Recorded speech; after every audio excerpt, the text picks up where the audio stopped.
thanks for joining me today. I've been a landscape photographer for a long time, and I've used an L bracket for a long time.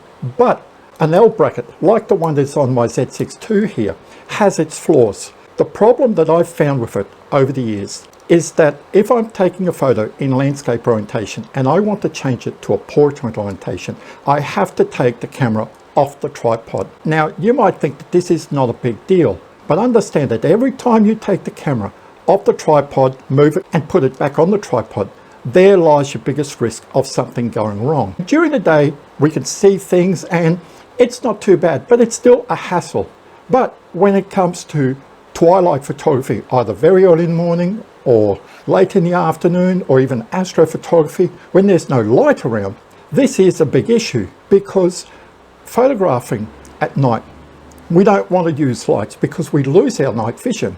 So you're doing everything basically blindfolded, and this is where issues may arise. Because if I shoot in landscape orientation, I'm shooting like so. I can take a photo like so.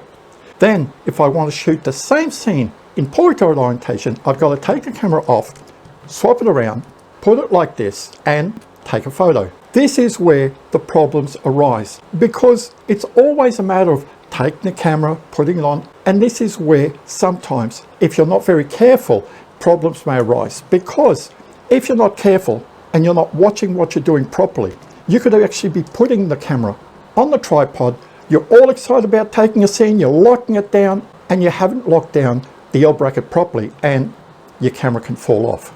Believe me, it's happened to me, it can happen to anybody, and I've heard it happen to other people as well, especially at night time where we don't have much light around us. So an L bracket is very good most of the time, but over the Christmas break, when we were in China, I visited the Fotopro factory. I'm also a Fotopro ambassador. This is why I'm reviewing quite a bit of Fotopro gear. And I'd seen they had something that looked like a C bracket. And I'd seen other photographers use a system like this, having a system where I don't have to take the camera off, put it in portrait orientation, and then if I want another landscape photo, I've got to take the L bracket off and put it back into landscape orientation as well. And when I was over there, I asked Nancy, who was the Fotopro representative that I was dealing with, and she said, sure, we have it. And she went out and got it. And this is it here, the Fotopro X-Rotator 95. Now they make two versions of this, the X-Rotator 95 and the X-Rotator 75. And the only difference between the X-Rotator 95 and the X-Rotator 75 is the size. The X-Rotator 95 is great for digital SLRs, big mirrorless cameras like my Z6 II. But if you have a smaller camera, like a small Sony or my Sony ZV-1, then the X-Rotator 75 is a much better fit because it's designed for smaller cameras. And I intend to get the X75 in the next few months so that I can use it with my ZV-1.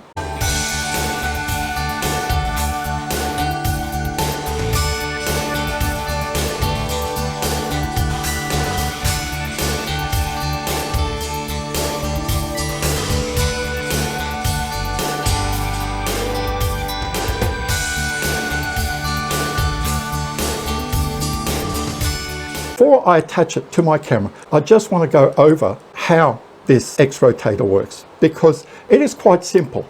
The camera mounts onto this side here, and this side here mounts onto your tripod. It needs a Arca Swiss clamp. It comes equipped with a very little baby Allen key, magnetically held in here. Once the camera is screwed on here, then you just undo this little lever here, and it just rotates at 90 degrees. So you're going from landscape to portrait. The way it's set up here is great for my Z6 II, but if you have a bigger camera like a Nikon D850 or the Nikon Z8 or Z9, or you have a battery grip on the Z6 II, then there's a small Allen key here where you can lower this clamp here down so that the camera doesn't sit too far up. When I want to take a photo in landscape orientation, I take a photo in landscape. Now when I want to go to portrait orientation, there's a little lever on the left hand side here.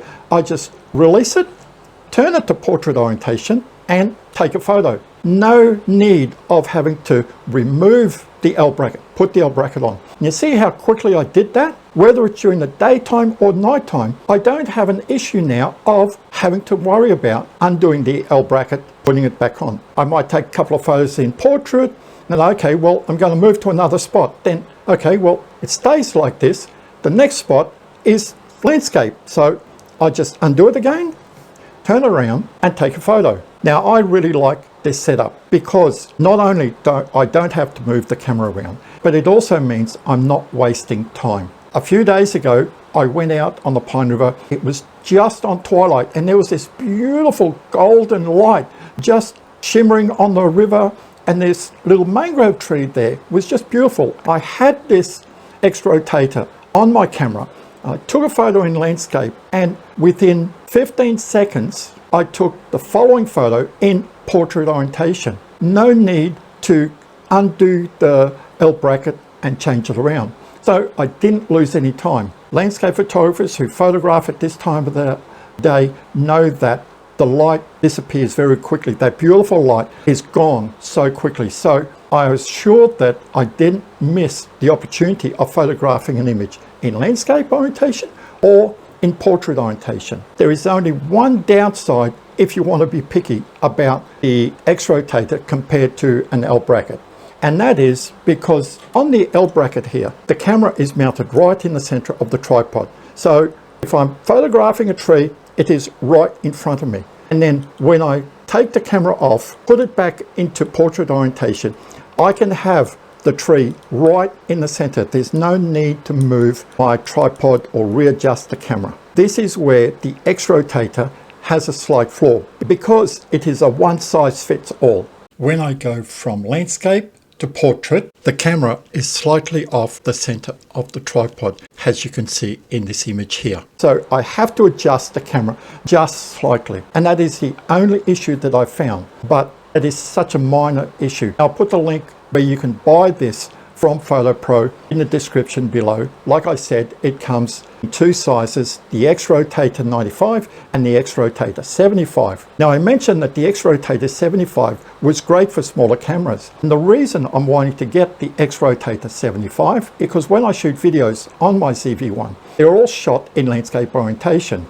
But now that I'm starting to do YouTube shorts and Facebook reels, I'm finding that I need to shoot these videos in portrait orientation. So at the moment, all I'm doing is just cropping 2/3 of the image out.